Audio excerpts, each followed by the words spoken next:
So this is 24 Hours of UX. I'm Jesse. I'm in Geneva, Switzerland, along with Peter, who you just saw a moment ago.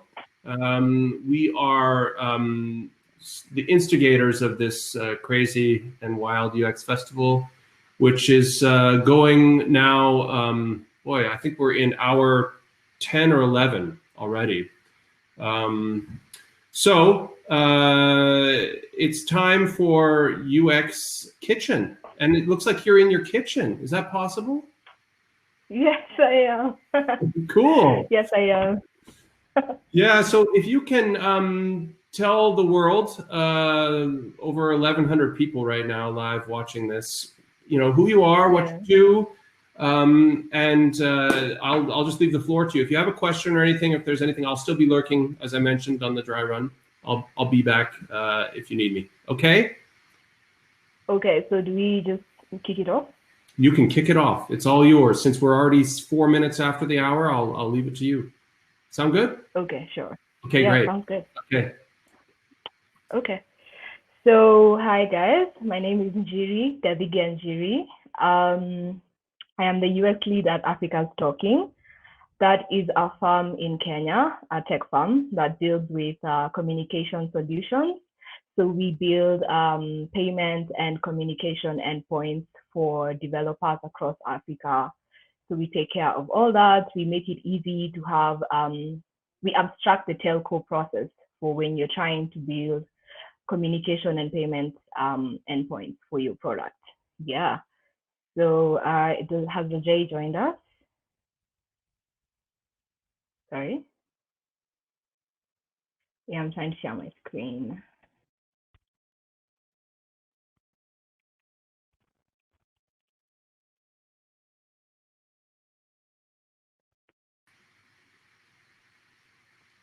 Hello. Hi, Jesse. Yeah, Rajay should be joining us. There we go. Yeah. Hi, Rajay. All right, I'm trying to share my screen. How do I do that? There at the bottom, you should see some icons. And it's the one with the desktop, sort of the monitor one. Okay. It should allow you to, yeah. Got it. Okay. Got it. Great. So can you all see what I'm saying? Loading.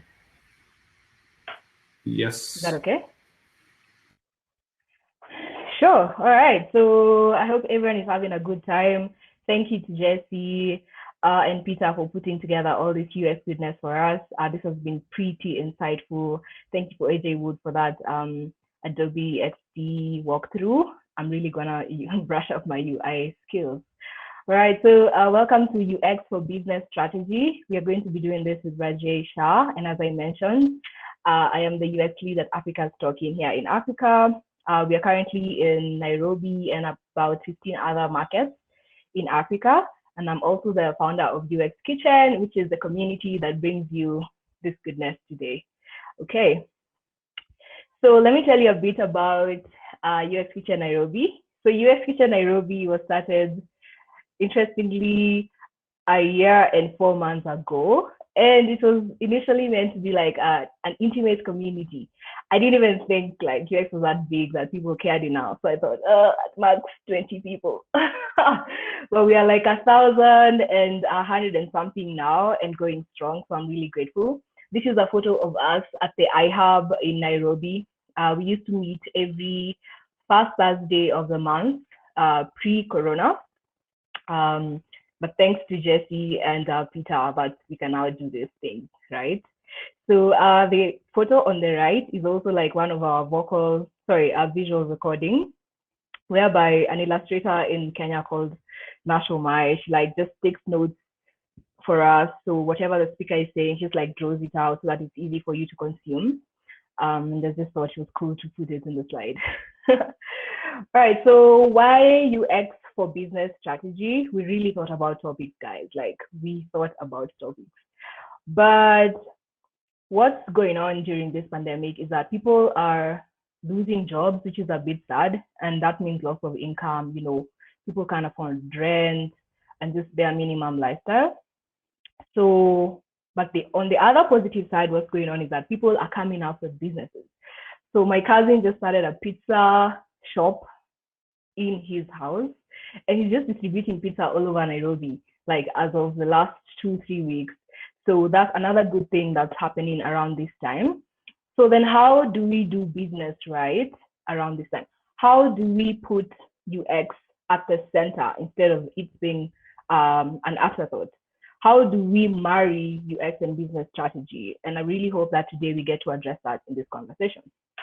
So as I mentioned, there's cloud kitchens coming up. You could literally learn how to make banana bread on the YouTube, which has become pretty popular. And you could sell it and make some money. So in Nairobi here, we have Jikoni Eats, where I've been baking a lot. I could literally just bake some local stuff and put it on Jikoni Eats, and someone will order, and that's pretty cool. We also have Shop Zetu, which is more on the fashion and style side of things. So we can see there, these are all the brands we have under them. And so it's just easy. You could just collect things from the second-hand market. From the first-hand market, you could just, if you're a tailor, you could put things together and just go and put it up on Shop Zetu, and you have a target audience, just like that. So then how do we do UX right so that business is coming? So how we've divided this talk is into two. So we have UX for why UX is foundational for business strategy, and then how to bring in UX into your business strategy. So the second part is gonna be handled by Rajay, who's my co-organizer. And the first part is me, and I'm going to try to bring in a local example, that's M-Pesa. You probably expected this because M-Pesa is pretty popular. So I'm going to bring in what they've done with UX to ensure the business is successful, because it's quite successful, right? So what's the story of M-Pesa? So M-Pesa started about in 2006, and it launched fully in 2007. But in 2006, there was tests going on in a city here called Thika. Thika is like right about the outskirts of Nairobi. Yeah, it's like an hour from CBD. And what they did is initially they just wanted to bring in financial inclusion. So M-Pesa was initially meant to be disbursed and collect microfinance loans, right? But then they noticed that guys were using it for peer-to-peer sending of money. So what happened is that they developed a primary persona, who's someone living in the city trying to send money to their parents in the rural area. But then that meant that the guys in the rural area needed a cash out joint. So like an agent service where I could go there and get actual cash. So then they've invested in that, and they have around 400,000 outlets in the countries where M-Pesa operates. So to see how UX and business strategy combined for M-Pesa, we're going to go through these 7 factors that influence UX according to IDF, which is Interaction Design Foundation. They have pretty awesome courses. You should check them out. Sign up. It's really it's inexpensive, so you could afford it for the year. I think it's about $60. Yeah, it's about 6,000 bob in Kenya. All right. So the 7 factors we are going to look at for UX are: your product has to be usable, useful, accessible, findable, valuable, credible, and desirable, right? And I know it's a lot, right? 7, Miller's law. It's hard to remember. We can only remember 7 minus 2 or plus 2. So then I came up with an acronym, or maybe it's not, and it's Unfound Very Capable Developers, U2. Yeah, I know. I really was any more creative. So A is for accessible, F is for findable, D is for valuable, C is for credible, D is for desirable, U2 is for usable and useful, right? And then there's a second one there, which is pretty useless, because who's gonna remember that, right? Yeah, so let's get right into it, and we have useful and usable. So for M-Pesa, because of this context of someone sending money, peer-to-peer sending of money, that proved to be very useful and something that people actually needed. So what happens now is that M-Pesa moves 15 million Kenya shillings in a minute. And for context, that's around $150,000 dollars in a minute. M-Pesa also disburses 2 mobile loans in a second. So M-Pesa also has like a loan, you can borrow quick loans. and it's called Mshwari. And they disburse that 2 mobile loans in a second. And this is just to tell you how people need these services. So your product needs to address a need. So your product needs to end up being useful. So if you build that into your product, the high chance it's gonna succeed. So we're also going to go to the next step, that's usable. So in 5 direct steps, I can send you money, right? Well, I won't because Corona 2020, the whole mess, but you guys get it.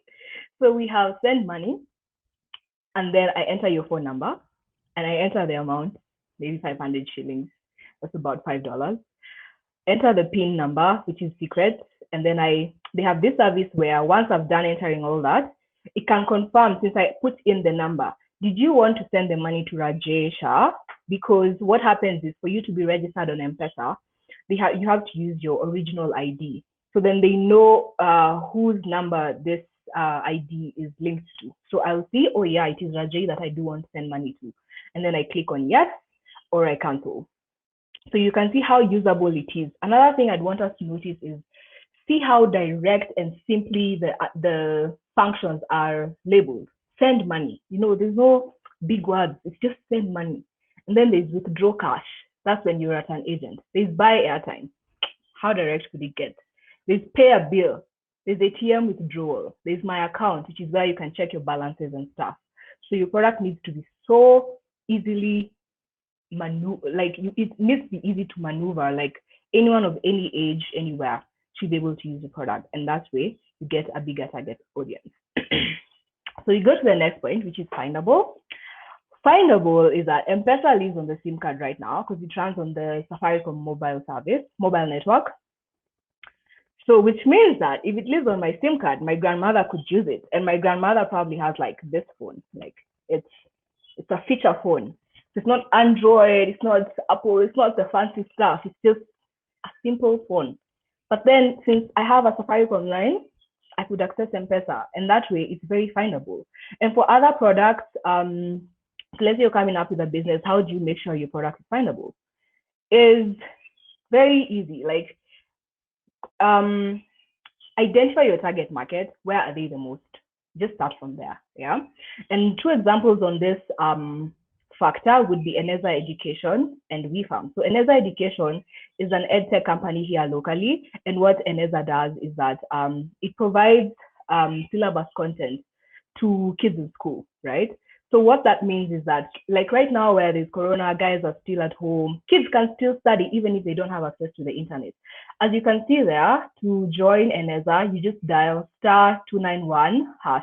What that is we call it a USSD here, unstructured something. Sorry, I'm gonna explain that better later, but yeah, you could also Google it. But yeah, that's *291#. So you're able to, there's a bunch of options, and then you select one, you register, and then you register to the service just like that. And then now what they do is they deliver content to you via SMS. So a kid will just look at their mom's phone and have access to a teacher, and they'll also have access to content even when they don't have the internet, which is pretty amazing. They move about 2 million messages on their learning platforms in a day, which is like pretty cool, right? Then we have WeFarm, which is another really amazing service. So WeFarm is a peer-to-peer sharing of knowledge among smallholder farmers. So what that does is a farmer so we have a city called Nakuru, right, which is out of Nairobi, of course. So a farmer in Nakuru could ask, what is the price of, let's say, garlic? What is the price of garlic? A kg of garlic in Nairobi. And they could just ask on their feature phone, and they'll get a response. So what WeFarm has done is that it's like plenty of WhatsApp groups, but on a feature phone. So you could be on an onion group and get messages and ask questions and get responses. Another really cool thing that WeFarm has done is that their AI technology understands nuances in dialect and literacy. So you don't have to be educated to ask a question, right? Which sometimes is usually the case now for farmers. Not all of them are very educated, right? So the tech has that ability. Another really cool thing is NLP. They are natural language processing models. They understand for the first time Kiswahili, Luganda, and Runyankore. That means that if I ask my question in Swahili, I'm going to get a response. The system is going to understand. So I think that's amazing. Yeah. So again, that's findable.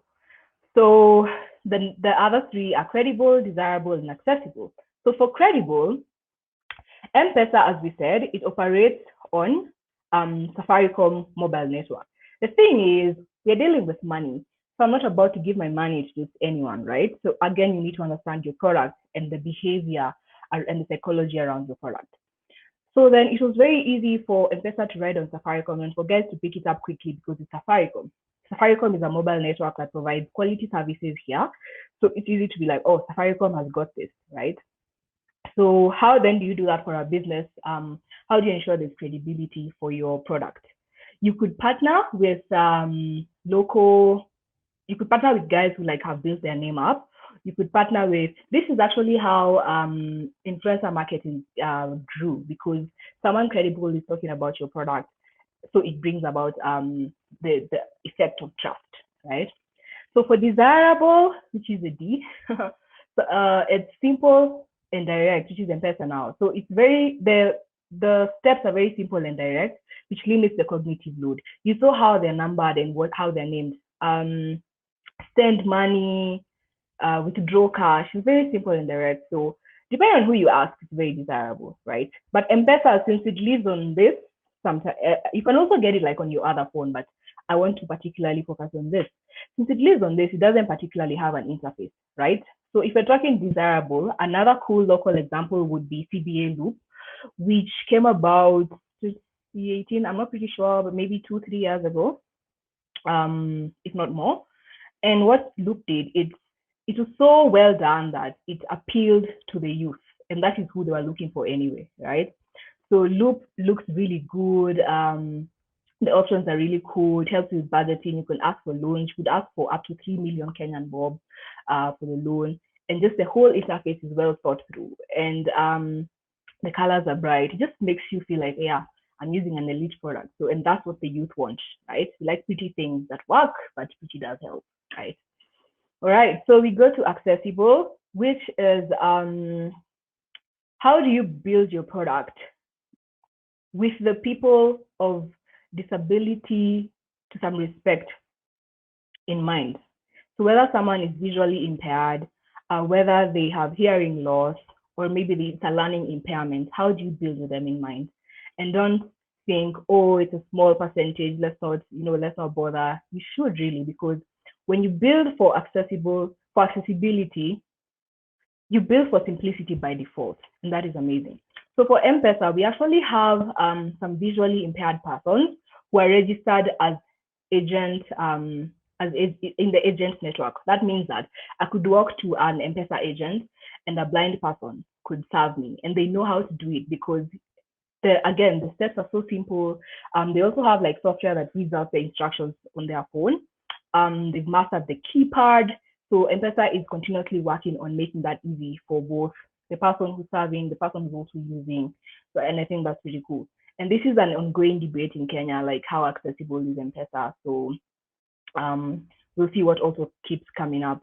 I think they have USSD again. So that's like *231# that is easily usable for visually impaired persons. Yeah. So keep that in mind. Make your product as accessible as you possibly can. And last factor here is valuable, which is I felt that this is very mighty because it's very holistic, right? So your product should be able to deliver value in one way or another. It should deliver value to the user, to the business, and even the society at large. So let's look at some stats that clearly show you how M-Pesa has been valuable to the Kenyan economy and the Kenyan society at large. So if we remove the money, right, all the money that M-Pesa gives to Safaricom, what other value has M-Pesa given Safaricom? Product stickiness, because even if, like, let's say I'm using another mobile network, I will probably want to have an M-Pesa, a Safaricom line, just so that I could access M-Pesa. I could be able to send someone money. I could be able to access money when someone sends it to me. So then it gives Safaricom as a product stickiness, which is gold, right? So you want to think about such things when you're building your product. In 2018, 31.2% Safaricom revenues were from M-Pesa, and that is wild. And that was about, I think that was 71 or 72.99 billion, which shillings, which is massive, right? Yes, but you can see that if your product is truly valuable, it also brings massive value to your business, and those are things that UXers we should not forget, right? And then we also have by tracking transactional behavior. This is M-Pesa. Fuliza, which is an overdraft service, was born about in 2018. Yeah, and I think it got really popular 2019 and 2020. So what happens is, because they have so much data of how we move money around, they saw that guys needed this service and they created it. And this service alone moved 45 billion shillings in 3 months as of May 2018. Yeah, I think that's pretty cool. So if you use your data, understand it, you can see what other services that people might be needing that you're not already providing. The fourth point there is financial inclusion. So clearly it goes without saying, M-Pesa has improved our financial inclusion from 27 to 83%, which is more than triple, guys. Like, that's wild. In that's should be 13 years, I think. Yeah. In 2018, an equivalent of 91% of Kenya's GDP was moved through mobile platforms. Again, wild, very wild, right? So this just goes to show you, if your product is truly valuable, if you build in value in your product, you will really truly move things. And then your product also has to work almost 99.9% of the time. That's like all the time. Yeah. So you have to have a really high uptime. Otherwise, it becomes, it removes the emotional buying from the user, and it also affects the business. So here I had an example where if we have 30 minutes of downtime, it means if I am in a restaurant with someone on a date and I'm about to make my payment and I didn't carry any cards, so no bank, just my phone, and M-Pesa is down, I'll get very embarrassed because, yeah, I'm not going to be able to make payments. And have you been embarrassed, like, through, like, financial embarrassment? 10 out of 10 would not recommend it. So no, so you need, if that happens to me, I'm going to be like, ooh, next time I go out on a date or I go out to the restaurant, I'm definitely going to carry my cards, and then you start losing users like that. So your product actually needs to work. Now, what does downtime mean for M-Pesa? For M-Pesa, since it's moving 15 million shillings in a minute, what that means is that in 30 minutes, about $4.5 million, they lose out profits on the transactions of moving that amount of money in just 30 minutes. Like, that is how insane this is, right? So you need to get your product working, right? So imagine such, whenever there's a downtime, it actually goes into the newspapers down here. So what happens is, if it's a downtime, and M-Pesa is having like a scheduled maintenance, they're going to say, oh, we are off at, it's not, our services won't be available from this time to this time. It goes to a new. So imagine being so important and your product just lives on the same card that we can see down here. So that is the kind of value that I'm talking about. You need to think about value for our product, value for our businesses that we are starting around this time. All right. So when knowing all this, how do you not tell me UX is not everything? UX is everything. Yes. So UX everything, from the marketing, sales, everything, customer support, everything, because UX is indeed everything. So for the next part, which is how to integrate UX with business strategy, Rajay is gonna take us on. Rajay, are you ready?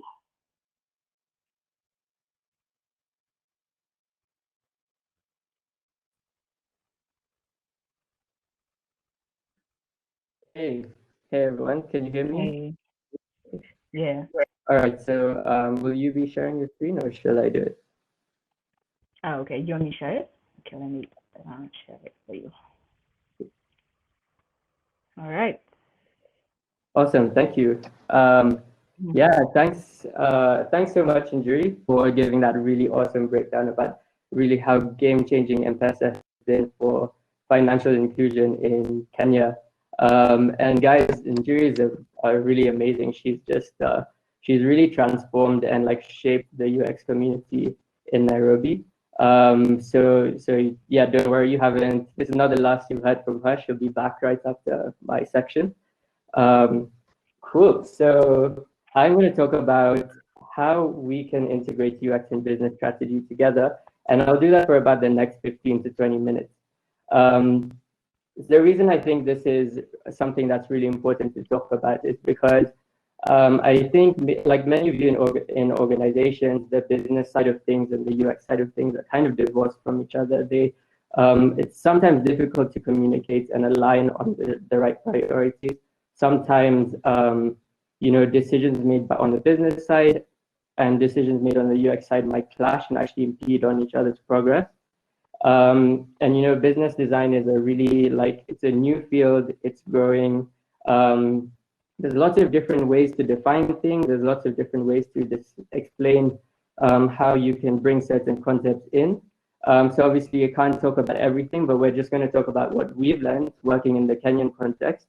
And I'll bring in some great, amazing examples from the transport industry, from electricity, even expanding to users who cannot afford much. So without further ado, I'll start off with the first point. Andrew, you can go. Thanks. So the first idea is about how we can reframe business goals to UX goals. Yeah, you can move to the next slide. Thanks. All right, so normally in businesses, I think many of you might have heard this kind of language, like we need to increase signups by 15%. We want to increase retention by 30%, or we want to, engagement. So many of these business goals, well, there's nothing wrong with them. They're obviously great things to have. What kind of business doesn't want to grow, right? And then these goals are usually around the topics of adoption, retention, engagement, satisfaction, and efficiency.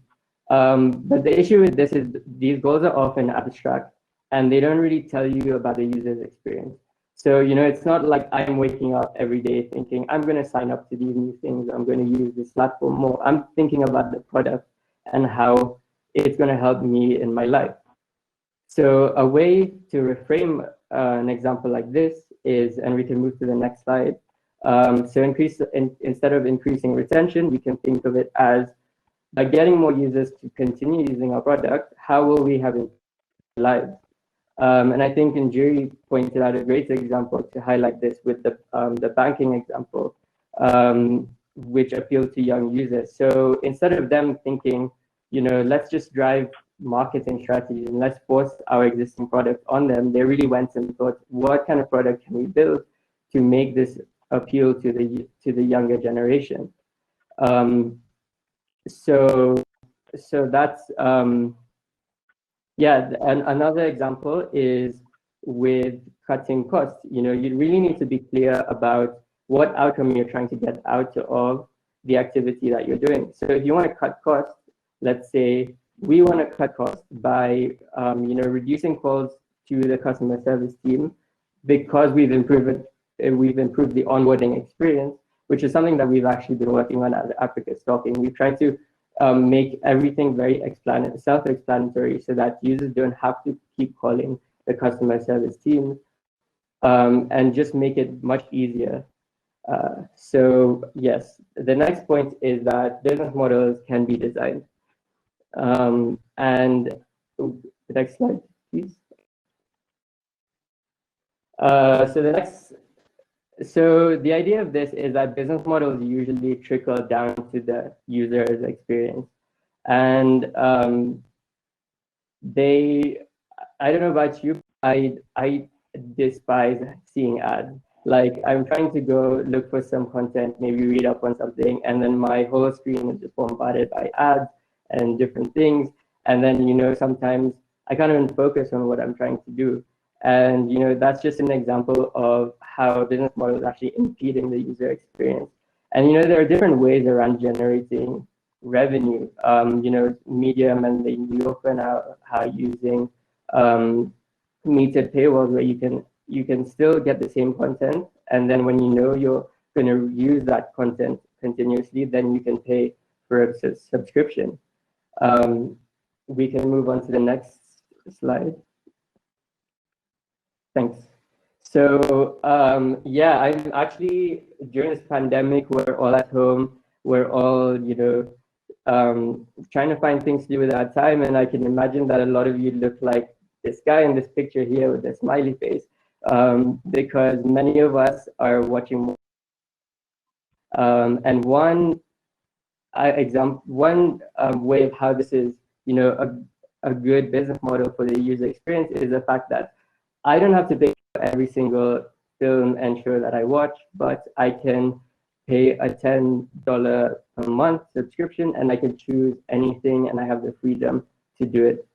And now going on to a more local example, there's a solar energy company called Copper Solar, which is actually working to expand access to electricity among even the most underserved populations in rural areas in Kenya.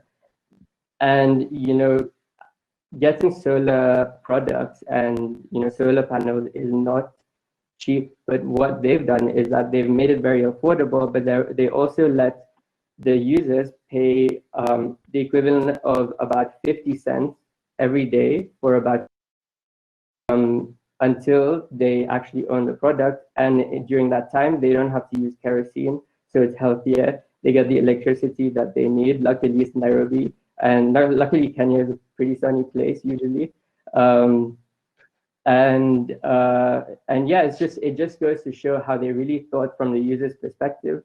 Like these people cannot afford a lot. They can't afford to make long-term investments, and so they broke these you know, manageable chunks. So the next point that I'll talk about is how we can prototype and test to inform business strategy. So, you know, as designers, you know, we all have this very experimental mindset. We want to test things, and every business needs to have its assumptions validated for it to be successful. And the way you can test it, you can test how the value proposition, how pricing models, how the financial model all works together, because you need them to work together in harmony for a business to be successful. And this points to the desirability of a product, which is the value proposition. Do people like what you have to offer? The viability, which is it cost effective? Are people willing to pay the price that you want? The feasibility, which is, can it scale? Do you have the right tech to do it? And there's different ways you can do it. You know, you can prototype with a business model canvas. You can do these sort of like lemonade stand prototypes where you go out into the public and, you know, try to communicate your value proposition and just talk to people. And one thing that we've actually done at a startup called Decoded, where I also work, is so Decoded actually tries to support technology communities and create a bigger tech community, and to support startups as well. So we actually had a co-working space pre-pandemic, and what we wanted to test out was different ways of packaging the experience. You know, do users want to pay for a whole month? Do they want to pay for a week? Do they want to pay for a certain number of hours? So what we noticed actually was that some users actually just wanted to use the space so that they could have meetings in the meeting room, or so that they could carry out interviews. And so that just kind of opened up this new package that we could try just from this sort of prototyping model, and it became pretty successful. And yeah, so the last point that I'll talk about is how user research can unlock new business opportunities. So again, as designers, we're always talking to our users, trying to understand them, trying to see how they're using our product, and often trying to think of when you discover how a user uses a product in an unintended way, it can open up a whole new business for you. So we can just move to the next slide, and we can actually move from thinking about a problem and where we should be to an opportunity and where we could be. And I'll bring in another example from where I work. So I work at Africa Stocking, and like Njuri explained, we make APIs for payments and communications. So customers can effectively send out bulk text, and they can also, create call centers. They can send airtime. They can disperse payments. And so from Africa Stocking, observing how the users have built on this infrastructure to create their own apps, we've noticed that they noticed that a lot of people were making customer engagement solutions. And so what they also noticed that not every business had developed the developer resources to build using the APIs. So they actually created a startup called Integra that gives you this plug and play solution, and now that startup is doing really well. Another example is how they noticed that some insurance companies and some banks were actually wanted to use these APIs to remind people about loan or debt collection. And so they created another startup where you could easily create these recordings to ask for loans or to remind people. And so that's just an example of how these new sort of businesses can spring out of this kind of user research. So now we can move to the next example. And this is actually one of my favorite examples. I love talking about issues related to transport. And I feel like Africa in general, and in Kenya, it's just such a unique context because we don't have efficient public transport like in Europe. It's not like we have the best roads here. So if you look at this picture, actually, I shouldn't have even said before because this is kind of still the issue. Maybe not now during the pandemic, but traffic in Nairobi is just horrendous. Like, it can be the most frustrating things in the world. You'll just be sitting in the heat, sitting in your car for hours on the same road. And the way people get around is through matatus, which are like minibuses. They can also get around by a motorbike. So with the motorbikes, it has a reputation of being quite unsafe, quite chaotic, and it's actually sometimes a couple of deaths happen every day or every week because of these kind of accidents. And so what some amazing companies have done is that they've created a whole network of trained drivers in which you can call them up just like an Uber. So I can open up the app, request a ride, and it will, a rider will come and pick me up and take me to work. And actually, I never even considered sitting on a motorbike because I always thought it was dangerous. And then when I tried this app, it just gave this whole feeling of trust. The drivers are trained. They come with an extra helmet. They even got to a point where users were complaining that they didn't want to use a helmet that someone else has been using just before. So what they did was they got the drivers to then carry hairnets. And then, the next, they've actually also, they've really innovated since then. Since the pandemic began, they knew that they had this whole network of drivers, and now they're using this network of drivers to pick up and deliver food and packages. They even let you share money amongst each other, which is just amazing. And then the example to the right is the company called Swivel. So they've been pretty successful in Cairo, and they are essentially a ride-hailing app for minibuses. And so you just have to find out which routes that they go along to. You go to their stop. It's a lot less expensive than calling a regular cab or an Uber. And it just brings more regularity to the whole chaos of things, because sometimes the matatus are kind of unreliable. Their routes are maybe not the most optimal. So you would have to go all the way to the center of town and then go in another direction just to get home. and yeah, there are definitely some other similar services in other parts of the world, like other parts of Asia. Um, and yeah, the apart from a few hiccups with adoption in Nairobi, there is a need for this sort of thing. And yeah, I'm just going to close off on this last point, which is that strategy and business strategy is not only for businesses. We can also apply it to universities. We can apply it to NGOs, to charities, because all of these have an aspect of you have users, and you also have money coming in and out, and you have to be concerned about how much you're spending and whether that spending is actually worthwhile. So thanks, everyone. I'm going to hand it over back to Njuri, and I hope you enjoyed that section. Yeah, thank you very much, Rajay. I really hope we can begin to see how that breakdown shows that UX and business strategy are more like sisters of the same mom, and not like business strategy being the mom and then like UX being the baby, right? So that was a nice analogy. Yeah. So to finish this, we thought that we would say as UXers, since we are the ones talking to users, we are the ones making sense of the data and understanding everything.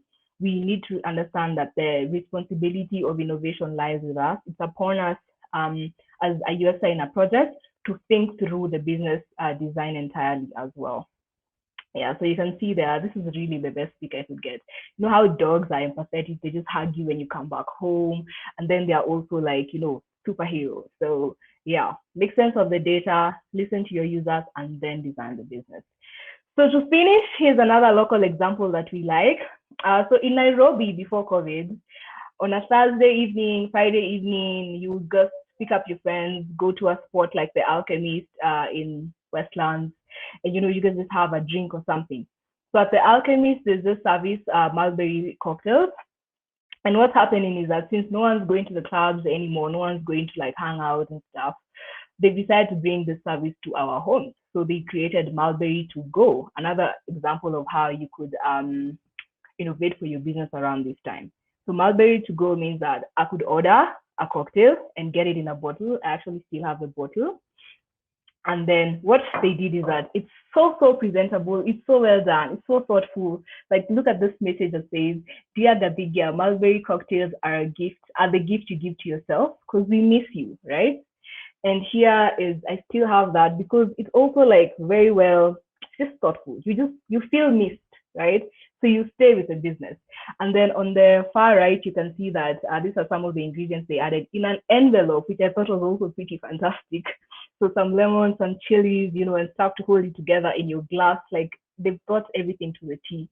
And their messages, their promotional messages on WhatsApp are also like pretty cool. So whenever we have a national holiday, we'll be like, hey, you could have your favorite ramen something on this day that we celebrate independence or something like that. And I think that's pretty cool. And that's another way that businesses can think through the business aspect of how do we make money?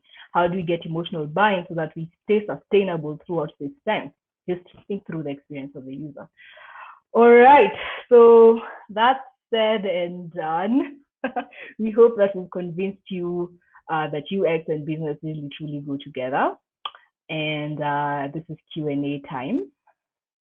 Yeah, and that's how you could reach us. We have a Medium blog where we put up articles that explain the entire UX process very, very quickly, very short, quick articles. You can also join us on Meetup. That's our email for the community. These are also our personal emails, and I'm ready for questions. Yeah, we're waiting for some questions to come in. A lot of positive feedback, for sure. Yeah. Yeah. But, I seem unable to post on. So if you can hear me, we're taking questions now for Jerry and Rajay. Can you post those down in the chat, and we'll pick them off. So there should be plenty of questions about doing business in Africa, in Kenya specifically, innovation. There's so much going on, especially with mobile, I feel, in Kenya. There's a question coming in. Do you see it, Najiri? You want to pick that one off? It's I'm curious how you and your team validated the need for the app before investing time and money in building it, or did you cover it and I missed it? This is a question from Julie Saunders, I believe. Oh no, that was Jess Golding asking that. Thank you, Julie. Okay. So the question is for you, Najiri. Did you see that? Sorry. Oh, the question is. No, I didn't see it. Okay, yeah, I'll repeat the question for you. It's somebody's curious how you and your team validated the need for the app before investing time and money in building it. Which app are you talking about? Is it the one that Rajay spoke about? I wonder if she was referring to M-Pesa. She might have been referring to, yes, exactly. Well, if one of you can just field that. Okay, yeah. Cool. Rajay, take it up. Yeah, so actually we weren't the ones that built M-Pesa. This is, just one of the really this is one of the really just like famous within Kenya examples of how simple app has, or simple sort of platform has allowed for financial inclusion across Kenya, and it's shaped many other countries as well. So if we'll do some research on that question and we can get back to you. Okay, another question is, have you had to make the choice between designing for hybrid, web apps or native mobile, and what influenced that decision? Oh, okay. So for that, usually the more popular one here is Android. So if you're going for a mobile app, and maybe you want to reach the masses, Android would be best. However, if let's say your main users are going to be on the web platforms also work. So progressive web apps that I can also easily access on my mobile phone, those also work. Yeah. Right.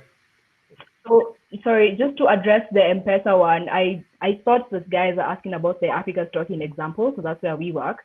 But M-Pesa is not by us, it's by Safaricom. And how they validated the need is that they went to Sika sometime in 2006 and just they picked a target group to test with. And so what happens is that they were testing actually for one use case, which is disbursing of loans and like repayment. And then sending money was just like an extra feature, and that they realized that guys are using more than what they intended the platform for. Yeah. So collect data. Right. Kind of like Slack was an accident a little bit. Oh, really? I should read on Apparently, that. Yeah. I think Jake will have something to say about that potentially later. Question from Mega Singal. Have you noticed any particular changes in user behavior after COVID started? In other words, has COVID impacted usage? Oh, okay. So I suppose this is for M-Pesa as well. So I don't have the data for that because like it just happened, but I can find that out for you. However, my gut feeling would be that it's happening a bit more. They're probably moving a bit more money because people are not going around, people are not, we're still in our homes. And what's happening these days is that what the banks have done, they've made it free to move money from your bank to your phone because they're trying to support the idea of you staying at home. So whenever there's a transaction from your bank to your phone, you get a message from Safaricom that says, remember to stay home. When you go to the store, remember not to use cash, so use more M-Pesa. So definitely, I would say they're probably seeing more money moving through the platform. Probably. Yeah. I can even speak for Africa Stocking on that because, of course, many business operations have been affected, and many businesses were using us as a communication platform to, reach out to all of their customers, through SMS and calls and everything. So they actually started using the APIs more for a while, even because they had to, send out these mass communication campaigns to communicate with their businesses. Yeah, I've been waiting here in Europe for mobile payments to explode in this period, and it hasn't really happened. We have contactless credit cards, right, with a microchip, and all they did in France, for example, was just up the amount that you could do with that kind of payment. There's a question for Rajay about specific examples of reframing business goals as UX goals. Mm-hmm. So I think the one I spoke about was more on retention, but I think most of the reframes would be like, even if it's about sign up, we want 15% more users to sign up to our platform. It's about thinking, by having these extra users on our platform, how have we improved their experience, or how have we, catered to, a larger portion of people with more needs to be able to use this platform, rather than just driving the same kind of product. Another goal is to reduce costs. If we want to reduce cost by X% by reducing the number of calls that are given to the customer success team, because that obviously costs money and resources to respond to all of that. So by automating processes and making things easier, it actually ties into that business goal. There are a couple questions that I'll regroup together. Thank you for that answer. They're all sort of around the challenge of getting buy-in for UX, and people are wondering whether those challenges exist for you as well. From executives, for example, at clients, getting budget for research, for example, as opposed to just please design it for me, right? The fame make it look like Apple, right? Yeah. Yeah, so that happens a lot here. The context is a client, let's say it's not from work, a client will be like, oh, I hear you're a UX designer. Yeah, I want Uber for this, and I want Airbnb for that, Sure. And the problem is to convince them that for us to do something that users need, we actually need to invest in research. And the problem is, because UX is still sort of picking up, that's a conversation. They'll be like, oh, you said research is going to take how long? Why don't we just start, designing? Like, just jump onto Figma and just cook something together. And it's just always a conversation. So in the context of a workplace, UXers have really taken that upon themselves. Like, it's for UXers to sell design, because our leadership teams is also just learning about UX. They're also just learning about how important experience is when it comes to the entire business. So yes, it's still a fight. However, we are moving very fast, and strangely, especially in this time. Yeah. Cool. What about you, Rajay? Same experience? Yeah, pretty much. I think definitely the research, trying to emphasize the importance of research and the time and thinking that goes into it is really, really difficult. I think initially, especially as you're showing what UX can do, the main output that they see at the end of it is wireframes, and it's in wireframes are designed and they might not be some of the flashiest outputs, but there's so much thought that has gone into them. So it's just but it's been really positive, like just trying to communicate the importance of it, and people in Nairobi are very receptive. At the end of the day, everyone just wants to make sure that you're making the right decisions. Good. Well, listen, I'd like to thank you both very much for joining us today from Nairobi. It's been a real pleasure getting to know you virtually.